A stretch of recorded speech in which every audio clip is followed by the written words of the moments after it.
2 years, 2 bloody years. Pauline Hanson warned this government about Iran's terrorist activities on Australian soil, and what did Anthony Albanese do? Absolutely nothing. While our Prime Minister was busy playing diplomatic footsie with international partners and virtue signalling about toll roads, Iranian operatives were literally plotting firebombing attacks on Australian synagogues and businesses. The woman they called a racist, a fearmonger, an extremist, has just been vindicated in the most devastating way possible, and Albanese's desperate Tuesday announcement expelling Iran's ambassador isn't damage control, it's political panic in its purest form. This isn't just about foreign interference anymore, this is about a government that ignored clear warnings while Australian lives hung in the balance. What I'm about to reveal will make your blood boil with rage at the sheer incompetence and political cowardice that's been masquerading as leadership in Canberra. While Hanson was sounding alarm bells about Iranian terrorism, Albanese was probably more concerned about his approval ratings and international dinner party invitations than protecting Australian citizens from foreign-sponsored violence.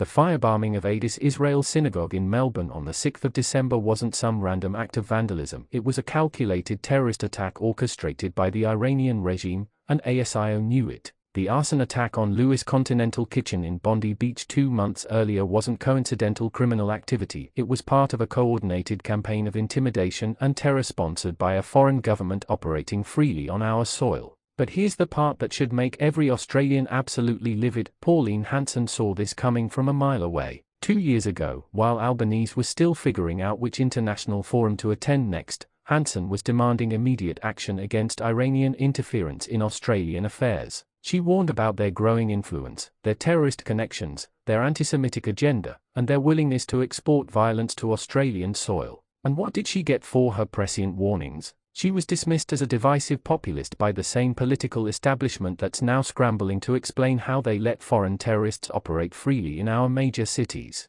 The mainstream media labeled her concerns as xenophobic fearmongering, Labour politicians rolled their eyes at her inflammatory rhetoric, and the academic elite wrote op-eds about how her warnings were damaging Australia's multicultural harmony. Well, guess what, you pompous Canberra bubble dwellers, Hanson was right, and you were catastrophically wrong. While you were attending diversity workshops and multicultural festivals, Iranian agents were planning terrorist attacks on Australian synagogues. While you were lecturing Australians about tolerance and inclusion, foreign operatives were literally setting fire to Australian businesses. The timeline here is absolutely damning for Albanese's government, and when you see the full scope of their negligence, you'll understand why they are now in full panic mode. 2 years ago, Hanson raised specific concerns about Iranian activities in Australia during parliamentary sessions that most MPs treated like background noise. She cited intelligence reports, international precedents, and growing patterns of Iranian-sponsored terrorism that demanded immediate government response. But Albanese's team was too busy with their progressive agenda to take seriously the warnings from the woman who'd been proven right about immigration issues, multiculturalism challenges, and national security threats time and time again.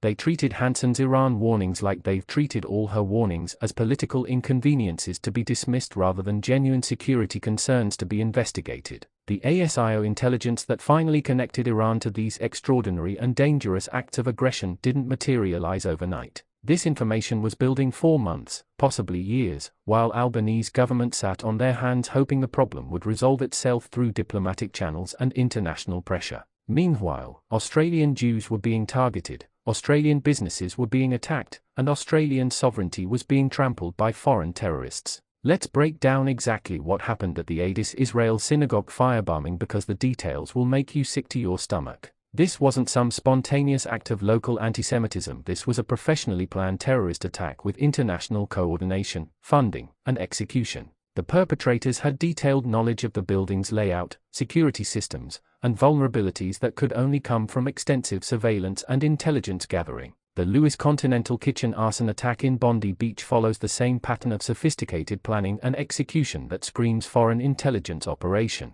These weren't random crimes of opportunity, they were precision strikes designed to terrorize specific communities while sending a clear message that Iran could operate with impunity on Australian soil. And through it all, while these attacks were being planned and executed, Pauline Hanson's 2-year-old warnings were gathering dust in parliamentary archives while Albanese focused on climate summits and international trade agreements. The woman who spent her entire political career being called a racist prophet of doom was literally trying to prevent terrorist attacks on Australian synagogues. The political implications of this disaster extend far beyond foreign policy failures. This is about a government that consistently prioritizes international opinion over Australian security, diplomatic niceties over citizen safety, and political correctness over effective governance. When Hanson raised concerns about Iranian activities, she wasn't being xenophobic, she was being prophetic. But here's what's really going to make you furious. The mainstream media's coverage of Albanese's Tuesday announcement has been treating his expulsion of Iran's ambassador like decisive leadership rather than a desperate attempt to clean up a massive security failure.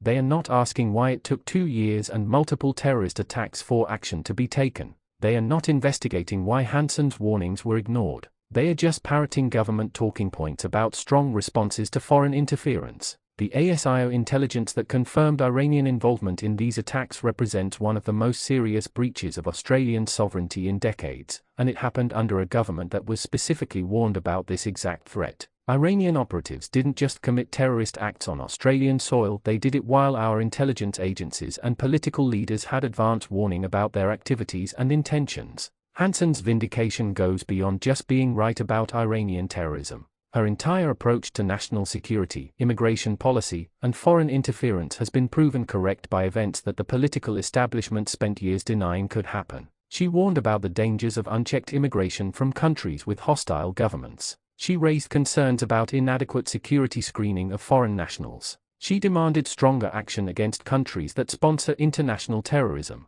And for every single one of these warnings, she was labeled a racist, a fearmonger, and an extremist by the same political class that's now frantically trying to explain how they let Iranian terrorists attack Australian synagogues. The intellectual dishonesty and moral cowardice of Australia's political establishment has been completely exposed by Hanson's prophetic accuracy. That the 6th of December synagogue firebombing represents something even more sinister than foreign terrorism. It represents the complete failure of Australia's security and intelligence apparatus under Albanese's leadership. ASIO had the intelligence to connect Iran to these attacks, but apparently lacked the political backing to take preemptive action against known threats operating on Australian soil. Think about the implications here. Iranian agents were able to conduct extensive surveillance of Jewish religious facilities, plan coordinated arson attacks, execute those attacks successfully, and operate 4 months without being stopped despite ASIO having intelligence about their activities. This isn't just a policy failure, this is a complete breakdown of Australia's national security infrastructure.